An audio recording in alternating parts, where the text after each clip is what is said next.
The Grid2030 program is designed to be a multi-year research, development and innovation program with a strong collaborative approach. The idea is to study innovation from a technical perspective, but also from a socio-economical perspective that will have an impact in the mid to long term in the TSO business. It's the first time that we call for applicants in an open innovation program, and having to the same place many stakeholders and many actors and many investigators related with our environment of innovation is a key issue for developing the next year's system configuration. The initiative from Eléctrica is very positive to break the image of the TSOs as a very conservative monopoly. So I think it will be a very nice positioning of Eléctrica in the ecosystem, and it would be a very good example for the other TSO in Europe as well.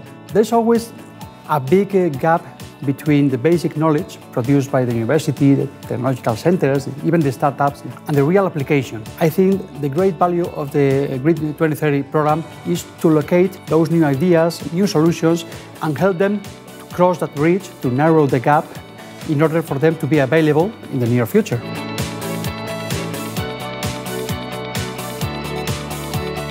I think these today's workshops were very useful. I see lots of interaction in different parties.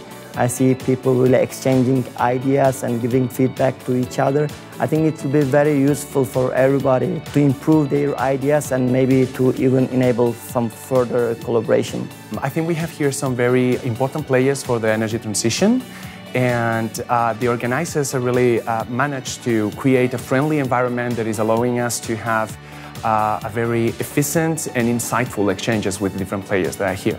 During these 2 days of the workshop, the experience has been very positive due to the opportunity to contact with different potential collaborators, partners. Well, the workshop was not only very interesting, but it was essential to find the adequate partner for my proposal. We had the opportunity to talk with many other research teams and companies. It's really interesting to see their points as well and focus our initiatives as well, seeing how they feel about our proposals. Now that we get to meet the applicants in person, it's really rewarding to see their attitude, and we really feel that their ideas are going to move forward, and that's why we trust that the Grid2030 program is going to be a success.